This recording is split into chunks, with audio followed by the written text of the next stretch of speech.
With Diablo 4's Season 4 just around the corner, the Shadow Minion Necromancer is gonna be dominating literally everything. This seems to be the best build in the game, probably up to par with the Werewolf Tornado or the pure Minion, or the Minion Necromancer as we're gonna call it going forward on Maxroll. As you can see on Maxroll, I'm showing you a preview currently of the written guide. You will be able to read up on everything as soon as we push the magical Season 4 release button, and then every build on Maxroll is going to be updated going forward to Season 4. But this is a preview, we're still polishing this. It's very close to being finished. I'm still giving it the final pass in the next 1 or 2 days, but you can already get a sneak preview of what there is to come in this video. You can see the Book of the Dead, everything that you need to unlock, skill trees, the planner itself. Pro tip, if you click this right here, you will instantly get to the build guide that is behind the written guide. So maybe you prefer the build guide more than the written guide. In that case, you now know how to get it. And very important here, we do have a new part of the section here under the endgame progression and variance. We obviously still have our progression steps. They have been renamed and reordered a little bit. There is the leveling to 100, endgame and the pit, speed farming. Some have the bossing variants in there as well. But what I wanted to show you is the stat priority section, because we now have breakpoints in the game that are easily reachable with all of the new tempers and the whole itemization overhaul. We have decided to put these breakpoints here into the stat priority section here at chapter 5 in the build scaling and stat priorities. What you need to do is you need to hit everything that you can see here ideally. Very important, you need to have the damage scaling stuff. So for example, for this very build, you need 100% minion critical strike chance, which is actually pretty easy to get. And you need 100% minion attack speed, which is also pretty easy to get. But there are multiple ways that are going to get you to these breakpoints, so you can kind of mix and match the stats on your gear as long as you reach these breakpoints. Obviously, the same goes for the defense and the utility. Absolutely no discussion is the armor cap and the resistance cap. These need to be active all of the time as soon as you can reach those. And then we have stuff like ultimate cooldown reduction, corpse explosion size for the Shadow Minion Necromancer, and then 100% additional movement speed. So you can, again, mix and match them a little bit how you want them to, but if you need a little bit more guidance, then obviously the stat priorities section here in the written guide is going to come in very handy. Something is new. As you can see here, we have these green arrows. These are indicating that ideally you would want to masterwork crit on these stats right here. You can see if you find something with ranks to skeletal mage mastery, cooldown reduction, and resistance to elements, that's also fine, but not best in slot. So we put some more stats that are okay on that very slot into the written build guide.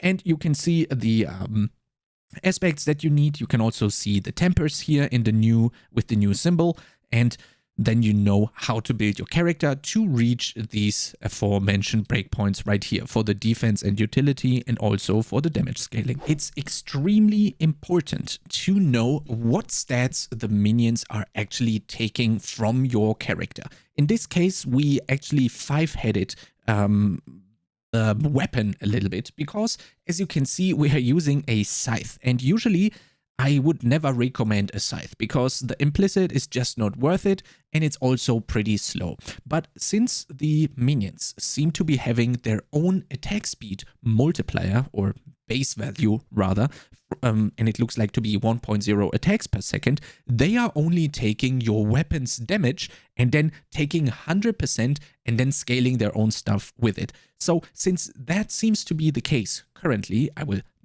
obviously confirm this as soon as Season 4 goes out, update the build guides if this is not the case. But also you can see me doing this live on the Twitch stream, which is going to be linked down in the description below.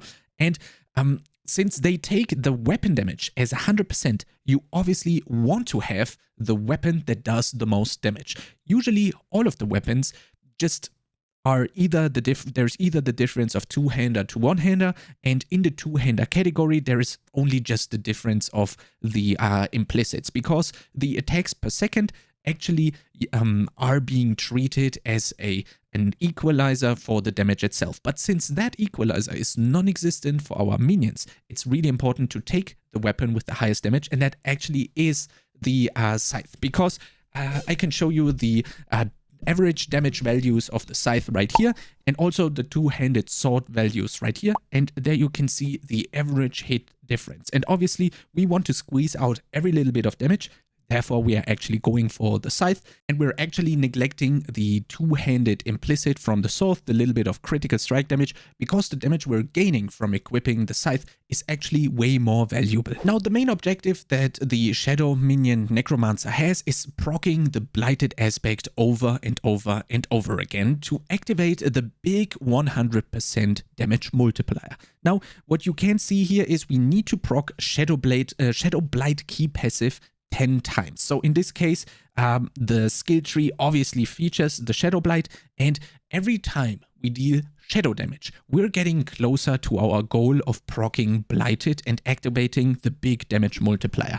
And the whole build is basically working towards proccing the Blighted aspect as much as we can. We do this with quite a lot of shadow damage over time and a lot of shadow damage instances overall. So for example, we are using the Blighted Corpse explosion, which is gonna tick as a dot under the enemy. We also have stuff like Apothec, which turns our skeletal defenders into another source of shadow damage, getting us closer to proccing the Blighted over and over again by proccing more Shadow Blights, basically.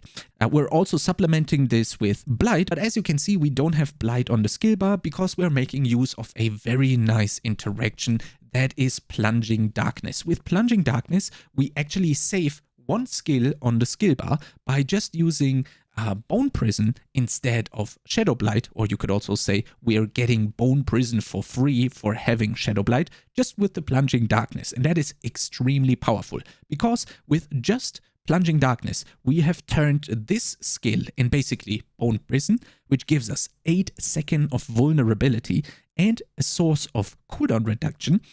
Plus, we also get the Shadow Blight, the damage itself, although it's not so much because it's rank 1.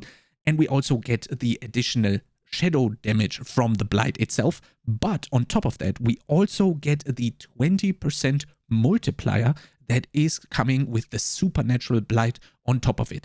All of this that I just mentioned, all these 5 points, are all baked into just Bone Prison alone if you are equipping the Plunging Darkness. So there is quite a lot of value to be gained for just one aspect slot and one skill slot. Actually insane. I wish D4 had more of these interactions, but maybe we're moving towards a state where this is going to be more common. Now, we already said we're using the Apothec, basically turning our defenders into the shadow minions or another shadow damage source. We're also using, of course, the shadow mages with the additional projectiles, and we're also using the Iron Golem to have a pull. Obviously, when you go and boss, you could also use the Blood Golem here with the 30% additional damage reduction, but usually that is not going to be needed when you are out and about and we are not doing the absolute high-end content there is. So definitely room for improvement, and this build can basically grow with you the further you are progressing the build. Everything else is pretty standard stuff. We're using Juggernaut, we're using Hardened Bones, we're using Occult Dominion to just have more minions. We're putting the reanimation on the two-handed sword. On the Blighted, we need to find out which one is actually going to be the best slot for it. Maybe we're going to end up putting it on the two-hander because the uptime is basically going to be permanent. Therefore, we are going to cash in on a higher multiplier on the two-hander and then basically just swap these two. But again, I'm going to be updating the build guide as we learn more with Season 4 releasing. And then we have Damned, which is incredibly buffed in Season 4 because it now only requires one of the curses and is just a straight up 50% multiplier. Very, very strong, and also unyielding with the Army of the Dead. As you can see, we're stacking quite a lot of ultimate cooldown reduction. We have a lot of crit, and all of this is going to help us reach these aforementioned breakpoints. As you can see here, 100% minion critical strike chance is achieved through all of the crit that you can find on the gear. And very important, the Inspiring Leader here, for example, is not only going to give us 12% critical strike chance and the minions 18% critical strike chance, but since minions now incorporate 100% of our stats, the minions actually get 30% crit chance from Inspiring Leader alone. So hitting those is actually not that hard, but it might sound like that to begin with. If you have a look at the huge amount of stats that we can actually gain, you will see that the breakpoints are actually not that hard to get. Another very important thing is the attack speed, because that's a direct multiplier for basically every sort of damage that we're gonna deal and everything that we want to do, especially proccing Blighted over and over again. It's very easy to get to 100% attack speed. If you just put it here on the scythe, you will have another attack speed on your gloves, and you will also have another attack speed on the ring, making it very easy with low rolls to actually reach those 100% attack speed caps, and then tremendously skyrocketing your damage. The Paragon tree is very straightforward because we are beelining towards all of the legendary nodes and towards all of the Paragon glyphs as much as we can.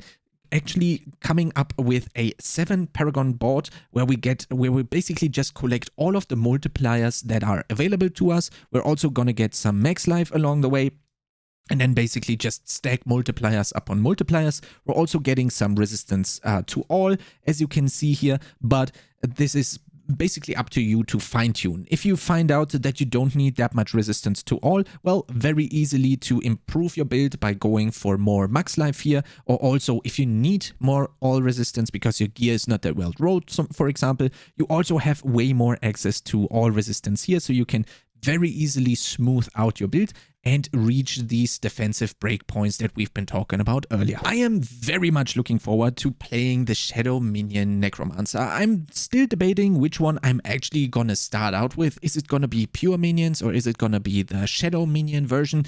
I am not so sure which one I actually want to play, but we will just see what I end up with. If you want to see this live and want to join the journey in hardcore, I suggest you check me out on Twitch. The link to this is down in the description below.